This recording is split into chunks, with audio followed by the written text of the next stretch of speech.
Hello children, कैसे हैं आप सब लोग। आज की जो वीडियो है बच्चों, आज की वीडियो में हम पढ़ने वाले हैं यूनिट्स एंड मेजरमेंट में dimensional analysis and even in that the second part of dimensional analysis, you can say second application of dimensional analysis which is deriving any relation. Deriving any relation है ना, कोई भी relation को deduce करना, किस तरीके से हम डिड्यूस कर पाएंगे वो आज हम देखेंगे। और हाँ बच्चों, एक बात ध्यान रखना, ये रिलेशन वो नहीं है कि चाचा चाची ताया ताई है ना ये वाले डेरिवेशंस नहीं है, ये वाले रिलेशंस नहीं है। रिलेशन मतलब if you are writing any formula, okay, if you are writing any formula, तो उस फॉर्मूले को ही हम क्या कहा करते हैं children, we call it sometimes expression or we call it relation sometimes, right? So we are going to derive formulae of such physical quantities, right, and with the help of dimensional analysis। बहुत मज़ा आएगा, बहुत ही important है। Generally question जो है exams में आया ही आया करता है, इन दोनों एप्लीकेशंस में से किसी एक पर बेस्ड आ जाता है, या कभी कभी ऐसा होता है कि दोनों ही आ जाते हैं, ठीक है ना। तो चलिए आज हम करते हैं एक रिलेशन को डराइव। यहाँ पर मैंने पहले ही एक क्वेश्चन ले लिया है बच्चों, जिससे हम लोगों का टाइम वेस्ट ना हो। तो क्या पढ़ने वाले हैं आज हम, deducing relation of any physical quantity. किसी भी फिजिकल क्वांटिटी का डेरिवेशन हम कैसे करें, उसके फॉर्मूले को हम कैसे डराइव कर सकते हैं। So let us see. First of all we will read this example. Consider a simple pendulum. तो भाई एक पेंडुलम दे रखा है, हैविंग अ बॉब। बॉब क्या हुआ करता है बच्चों, मैं आपको समझाता हूँ। अगर मान लीजिए पेंडुलम है, तो इसमें जो स्फेरिकल मेटेलिक पार्ट रहा करता है, इसी को हम क्या कहा करते हैं, बॉब कहा करते हैं। And what this pendulum will do, this pendulum will oscillate in this direction और इन दिस डायरेक्शन, ठीक है। Tick tock tick tock tick tock ऐसे ऐसे होता रहता है ना वॉच में, हाँ वही बस, ठीक है। उसी को हम क्या कहा करते हैं, पेंडुलम कहा करते हैं। So a bob attached to a string that oscillates. Oscillates मतलब ये इस तरीके से जो होता रहता है ना, ये इसी चीज़ को हम कहते हैं ऑसिलेशंस, है ना। Under the action of force of gravity, तो फोर्स ऑफ ग्रेविटी की वजह से ये हो रहा है, फोर्स ऑफ ग्रेविटी। अब फोर्स ऑफ ग्रेविटी का क्या मतलब है, F is equals to mg। ये जो mg आपने पढ़ा होगा ना कभी, तो इसी फोर्स को हम क्या कहा करते हैं, फोर्स ऑफ ग्रेविटी कहा करते हैं। Suppose the period of oscillation of simple pendulum depends on its length. Depends, बस ये जो वर्ड है ना, यही वर्ड आपको क्वेश्चन में सर्च करना है, that where is this word in the given question, ठीक है। तो यहीं से जो है हमारी मेन बात शुरू हो जाएगी। अब देखते हैं इसमें कि हमें क्या क्या और चीज़ें दे रखी हैं। एक मिनट के लिए आप बस एक मिनट दो मुझे, मैं इसको एकदम से ज़रा रफ कर लेता हूँ, ठीक है। चलिए जी, ये हो गया ऑलमोस्ट रब, ठीक। अब मैंने आप लोगों को ये बताया कि भाई एक वर्ड का ध्यान कर लो, और वो वर्ड कौन सा है, दैट वर्ड इज़ डिपेंड। इस वर्ड को आपको जो है ध्यान में रखना है। अब क्या चीज़ डिपेंड कर रही है, that you see, time period, time period of oscillation of simple pendulum. Children, time period is denoted by t. Now on what it depends, it depends on the length. First factor is length. तो जो भी पहला factor होगा आप उसको क्या मान लेंगे, इस टाइम पीरियड के डायरेक्टली प्रोपोर्शनल मान लेंगे। मान लिया, मान लिया जी। उसके बाद mass of Bob, this is the second factor on which time depends. Then we will write in the same way that t proportional to m, mass. Then the third thing is acceleration due to gravity. Acceleration due to gravity.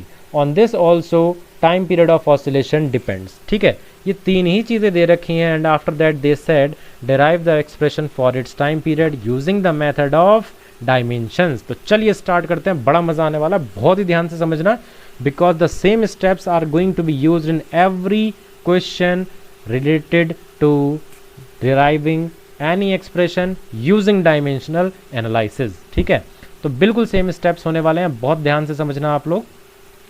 सबसे पहले हम लोगों को क्या करना है, this t proportional to L we have written the first factor, we will consider that it has power a, m has power b and g has power c. Now what are these powers? These powers a and b and c are dimensions only। बच्चों यही क्या हुआ करती हैं, यही आपकी dimensions हैं, है ना। and we will solve for these dimensions only। हम इन्हीं की वैल्यू को फाइंड करेंगे और आप देखना कि कैसे हमारा फॉर्मूला आ जाएगा। Now what we can say after this, if all the three are proportional to time, then we can write them together.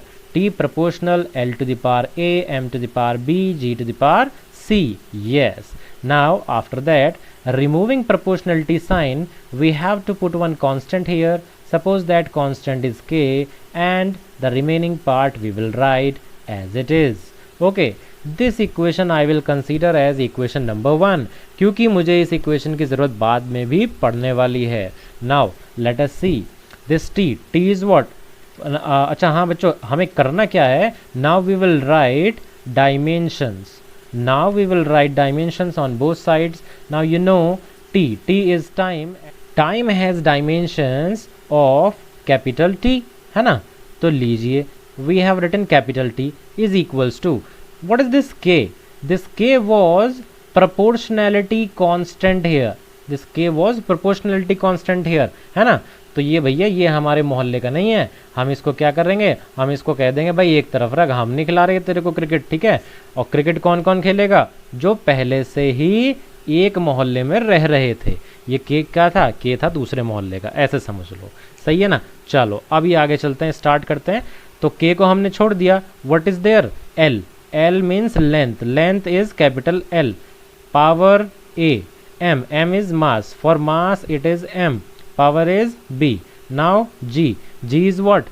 G is acceleration due to gravity. It is acceleration due to gravity. मैंने अभी बताया था, किसी की वजह से भी acceleration हो, हवा, पानी, वायु, जल, धरती, आकाश, मैं, आप, किसी की वजह से भी हो, acceleration will have the same dimensional formula, which is LT minus 2.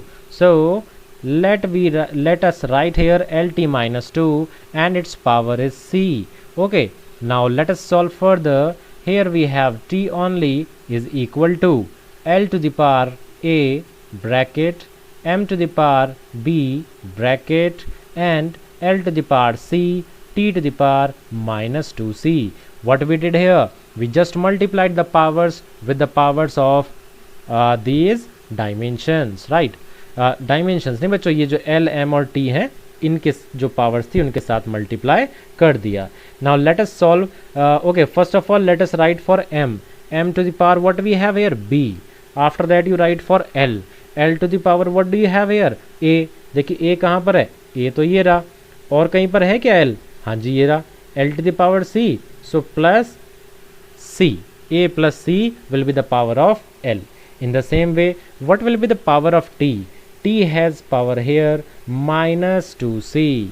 T has power here minus 2C. Now on the left hand side, अब यहाँ पर आप लोगों को ध्यान देना पड़ेगा. देखो यहाँ पर क्या है हम लोगों के पास, M, L, T, तीनों चीज़ें हैं. But on the right, on the left side, you have only T and its power is 1. Then what to do with the other two numbers? Numbers means letters M and L. वो तो है ही नहीं यहाँ पर. तो हम क्या करेंगे, we will consider it equal to M to the power 0 and L to the power 0. भाई जो नहीं है, जिसका कोई नहीं है उसका खुदा है, और खुदा ने क्या दिया, M to the power 0 और L to the power 0. Now after this, okay, after this what is left, we will do comparison. On comparing, भाई हमने क्या कहा था, we have to find out the values of A, B and C. तो कैसे पता कर सकते हैं, you can do comparing. M to the power, you can see here you have B. M to the power, here it is 0. So on comparing we said that B is equals to 0. In the same way, compare the powers of L. L to the power A plus C, L to the power 0.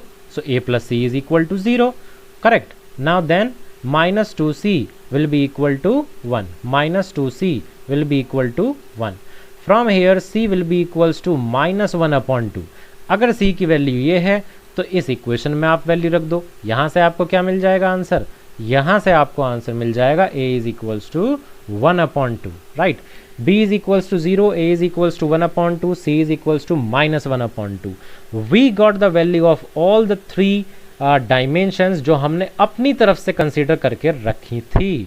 Now what we will do, we will move to equation number 1. What was equation number 1? Let us write it first. K M to the power, नहीं, एक बार check कर लेते हैं what was our equation. हाँ ठीक है, so the first term is L not M, L आएगा बच्चों L to the power A, M to the power B, G to the power C. Okay, now we will put all the values of a, b and c. L has power a, value of a is 1 upon 2. M to the power b, b has value 0, so let us write 0. G to the power c, and c has value minus 1 upon 2. अब आप लोगों ने पढ़ रखा होगा, किसी भले teacher ने आप लोगों को पढ़ाया होगा, लेकिन आप लोग शायद पढ़े हो या ना पढ़े हो वो बात अलग है। आप लोगों को ये पढ़ाया गया होगा कि if you want to change the symbol of any power what you can do, you can change its place. अब भाई जी की पावर यहाँ पर क्या है -1/2, then we will take it to the denominator and power becomes 1/2 with plus symbol that. अच्छा हाँ, ये तो बच्चों रह गया m टू द पावर 0। भाई ये क्यों रह गया? m to the power 0 means इसका कौन है भाई? खुदा है। m to the power 0 1 आ जाएगा and 1 we will not write here. So t is equals to k under root L upon g. This is our final answer. This is the expression of time period जिसको हमें derive करना था। किसके लिए? ये जो question आपको यहाँ पर दे रखा था ये वाला है ना, ये क्वेश्चन का हमने क्या कर लिया, डायमेंशनल एनालिसिस की हेल्प से we derived its relation. And I think कि आप लोगों को मज़ा आया होगा डेरिवेशन करने में। और बच्चों याद रखना, जो स्टेप्स हमने यहाँ पर फॉलो किए हैं वही स्टेप्स दूसरे क्वेश्चंस में भी फॉलो होंगे, but with some changes. And what are those changes? कि भाई कौन से फैक्टर्स पर ये क्या कर रहे हैं, कौन से फैक्टर्स पर ये डिपेंड कर रहे हैं। जैसे ये वाले फैक्टर्स थे ना, इन फैक्टर्स पर डिपेंड कर रहे थे। अब क्या चीज़ डिपेंड कर रही है वो किधर आएगी? वो इधर आ जाएगी। मतलब इधर जिसका फॉर्मूला ड्राइव करना है और इधर वो सारे फैक्टर जिन पे टी या कोई भी फिजिकल क्वांटिटी डिपेंड कर रही थी। बहुत ही मज़ेदार डेरिवेशन था, इम्पॉर्टेंट भी है और मज़ा भी आया होगा समझने में। ठीक है, तो चलिए आज की वीडियो में हम इतना ही रखेंगे और अगली वीडियो में क्या पढ़ेंगे? चैप्टर तो हमारा ख़त्म हो चुका है। ठीक है, सो in the next video we will come up with the new chapter, and the new chapter will be chapter number 3 of your physics class 11th NCERT book. Okay, so till then you keep revising and take care. Tata, bye bye.